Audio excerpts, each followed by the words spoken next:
Hello students, मेरा नाम मेघा अरोड़ा है।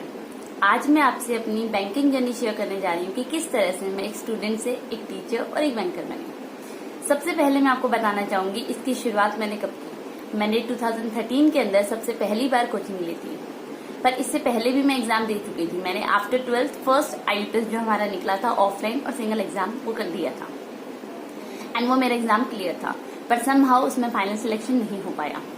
उसके बाद मैंने जब कोचिंग ली उसके बाद मैंने एग्जाम दिए, तब मेरा RRB क्लरिकल भी क्लियर हुआ। मेरे अच्छे स्कोर्स आए, पर उसमें भी मेरा फाइनल सिलेक्शन नहीं हुआ।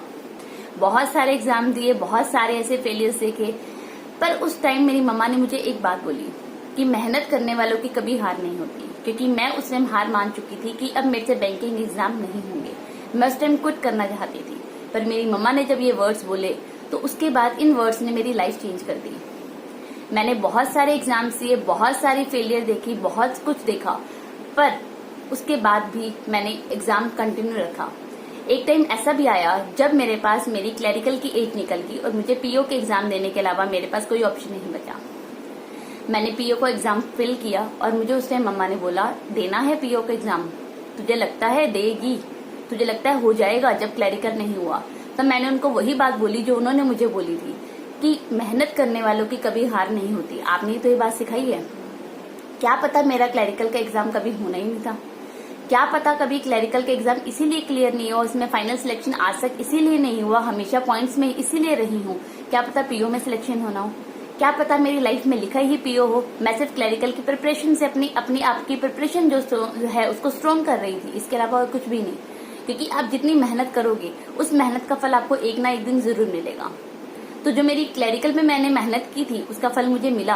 और क्या मिला, आज मैं RRB PO में सिलेक्शन ले चुकी हूँ। उसके बाद मैंने प्री का एग्जाम दिया। मैंने मम्मा को ये बात बोलकर उसके बाद मैंने अपना प्री का एग्जाम दिया, अपने मेंस का एग्जाम दिया। उसके बाद मैंने इंटरव्यू की तैयारी की, इंटरव्यू दिया, और जब मेरा फाइनल रिजल्ट मार्च के अंदर आया तब उसमें मानो कि एक तरह से आप जो चीज उम्मीद करते हो कि नहीं इस बार तो होना चाहिए, बहुत मेहनत की है, बहुत हार्डवर्क किया है, सब कुछ किया है इस बार के लिए। मैंने सुबह से लेकर इवनिंग तक बैचेस लिए हैं, मॉर्निंग टू इवनिंग लगातार बैचेस लिए हैं, और उसके बाद रात को सेल्फ स्टडी की है। पर उसके बाद भी जब मैंने रिजल्ट देखा तो 0.37 से रिजर्व लिस्ट में।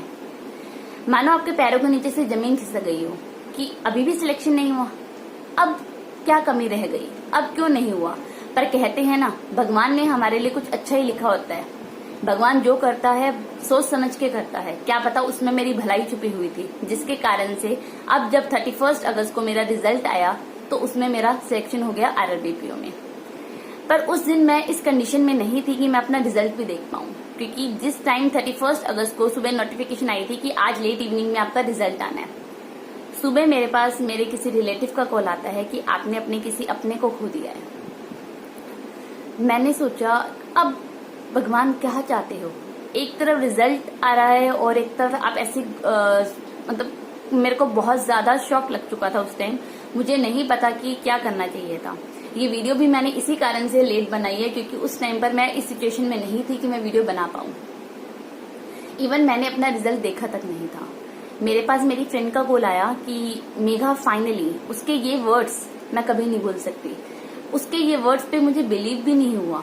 मैंने उसको बोला, चल झूठ बोल रही है तू। उसने मुझे स्क्रीनशॉट शेयर किया। शी सेड, देख स्क्रीनशॉट देख तो अपना। मैंने जब वो पिक ओपन की उसमें लिखा हुआ था, we are glad to inform you that you are provisionally allotted under reserve list as RRB PO in Rajasthan Marudhar Gramin bank. पर जो खुशी मुझे उस टाइम होनी चाहिए थी कि मेरा इतने सालों की मेहनत का फल मुझे मिला है, पर वो खुशी भी मेरे लिए कोई मायने नहीं रखती थी। क्योंकि जिनको मैंने खोया, मुझसे ज्यादा उनको इस चीज की खुशी होती अगर वो ये रिजल्ट सुन लेते तो। कहते हैं ना, हमारे हाथ में कुछ भी नहीं होता, सब हाथ भगवान जी के हाथ में होता है कि वो क्या चाहते हैं। पर आज मेरा इस वीडियो को बनाने का सिर्फ एक ही ये मकसद है कि कभी भी लाइफ में हार मत मानो। कभी भी अपने आप को ये मत सोचो कि मैं क्विट कर दूं, मेरा सिलेक्शन कभी नहीं होगा, मैं नहीं दे सकता, मेरे लिए बैंकिंग लाइन नहीं है। अपने आप पर विश्वास रखो और भगवान पे विश्वास रखो। आपकी मेहनत आपको किसी ना किसी दिन आपको फल जरूर देगी। आज मैंने सिर्फ आपसे ये इसीलिए वीडियो बनाई है ताकि मैं आपको एक मोटिवेशन दे सकूं, क्योंकि इतने साल मेहनत और हार्डवर्क करने के बाद मुझे पता है कि जब एक स्टूडेंट एग्जाम देता है तो उस पे इतने फेलियर्स के देखने के बाद उसको लगता है कि नहीं, मुझे क्विट कर देना चाहिए, मुझसे नहीं होगा। पर क्विट मत करो, अपनी मेहनत को कंटिन्यू रखो, एक ना एक दिन आपको रिजल्ट जरूर मिलेगा। आने वाले टाइम के अंदर मैं आपके साथ अपनी बैंकिंग जर्नी, जब मैं बैंक को ज्वाइन करती हूँ उसके बाद मेरे साथ क्या होता है, सब कैसा रहता है, मैं जरूर शेयर करूंगी आपके साथ। और आप चाहते हो कि मेरी कंप्लीट स्ट्रेटेजी मैंने क्या फॉलो की, मैंने किस तरह से अपने आप को प्रिपेयर किया बैंक के पीओ एग्जाम देने के लिए, जो मैं अब तक क्लरिकल दे रही थी, मैंने इसको एग्जाम को कैसे क्रैक किया, तो आप चाहते हो मैं अपनी स्ट्रेटेजी आपके साथ शेयर करूं तो मुझे कमेंट सेक्शन में बताइएगा, मैं जरूर शेयर करूंगी, जरूर इस पर वीडियो बनाऊंगी। और मेरे चैनल के साथ जुड़े रहने के लिए मेरे चैनल को सब्सक्राइब कीजिए, मेरी वीडियोस को लाइक कीजिए, शेयर कीजिए। Thank you.